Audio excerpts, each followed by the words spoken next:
Assalamualaikum warahmatullahi wabarakatuh. Dalam video kali ini kita akan membahas tafsir Al-Quran, yaitu tafsir Quran surah Al-Ashr dan surah Al-Alaq ayat 1-5 tentang menghargai waktu dan menuntut ilmu.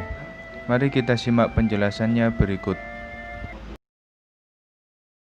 Bismillahirrahmanirrahim. Wal 'ashr. Innal insana lafi khusr. Illal ladzina amanu wa 'amilus shalihati wa tawashaw bil haqqi wa tawashaw bis sabr. Berikut penjelasan daripada tafsir surah Al-Ashr.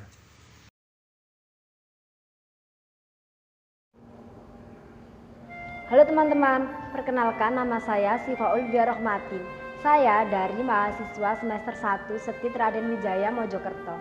Di sini saya akan menjelaskan tentang tafsir Al-Quran dalam surat Al-Ashr. Ayat yang pertama yang berarti demi masa. Allah bersumpah dengan menggunakan masa atau waktu, yakni waktu-waktu yang kita lalui bersama dalam kehidupan. Allah menjadikan waktu sebagai sumpah, bukan lain adalah sebagai pelajaran bagi kita semua umat manusia. Waktu adalah sesuatu yang terus berjalan dan mungkin akan berhenti dengan kematian.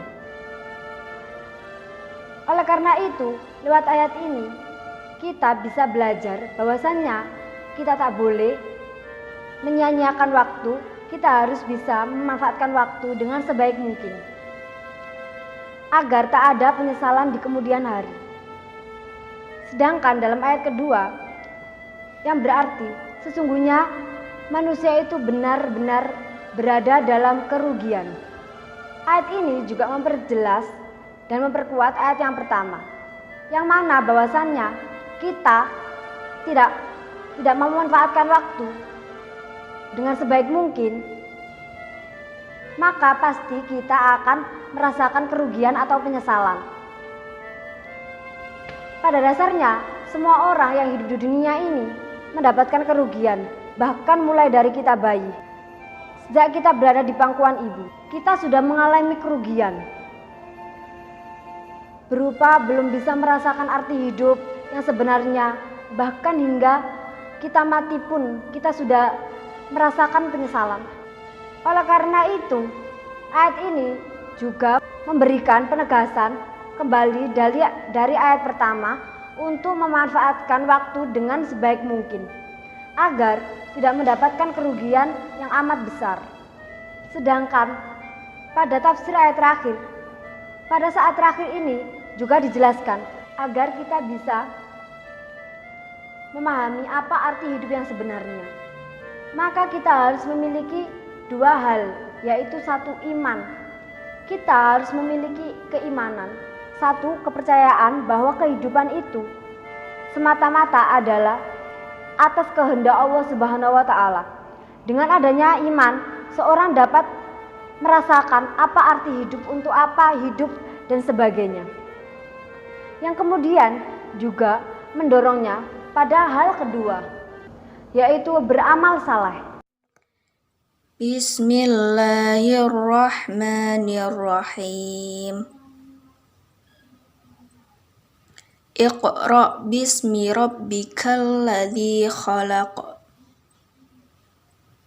Khalaqal insana min 'alaq. Iqra' wa rabbukal akram. Alladzi 'allama bil qalam. 'Allamal insana ma lam ya'lam. Berikut penjelasan daripada tafsir surah Al-Alaq.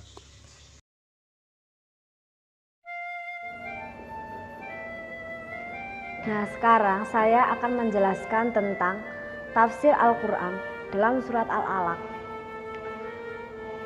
Ayat pertama yaitu tafsirnya, Perintah membaca mengandung arti umat Muhammad disuruh oleh Allah untuk membaca apa yang tersembunyi di hati sehingga dapat didengar dan dimengerti oleh orang lain. Membaca apa yang tertulis sehingga pengetahuan dan keahlian bertambah. Membaca yang diajarkan oleh umat manusia dari utusan Tuhan sampai manusia sendiri, dan yang mendengarkan memahaminya. Membaca apa yang termaktub dalam rahasia alam yang beraneka warna agar manusia jadi sadar dan mendapatkan sinar iman. Ayat kedua, tafsirnya adalah ayat ini memberikan kesadaran bahwa Allah telah menjadikan manusia dari benda air sampai menjadi makhluk yang dapat menguasai alam. Allah yang menjadikan manusia pasti akan membela, menguatkan, dan menjamin hambanya yang diperhatikannya untuk mengadakan pembaruan dan memberikan pimpinan berdasarkan suatu wahyu kepada seluruh umat manusia. Sedangkan ayat ketiga menjelaskan tentang bahwa Allah telah menjadikan alam dan manusia dengan kemurahannya. Khusus pada manusia diberikan karunia, kesanggupan jasmani, perasaan, dorongan, jiwa dan otak sebagai alat untuk mempergunakan segala isi alam ini dan diberikan martabat yang tinggi. Berhak mendapatkan kehormatan pada dirinya melalui jalan mendekatkan diri kepadanya, menghormati aturannya dan bertakwa kepada Allah yang telah memberi kemuliaan. Sedangkan pada ayat keempat ditegaskan bahwa kemurahannya Allah diberikan kepada manusia adalah dijadikan manusia makhluk yang sanggup menerima ilmu. Manusia dapat belajar dan mengenal sifat-sifat alam dari pengalaman dan pengajaran dari suara wahyu yang disampaikan Rasulullah SAW dan lain-lain. Manusia diberi ilmu yang kalam, inspirasi, dan ilmu terkumpul dalam keadaan seseorang lantas keluar melalui saluran pena, dawa, dan kertas.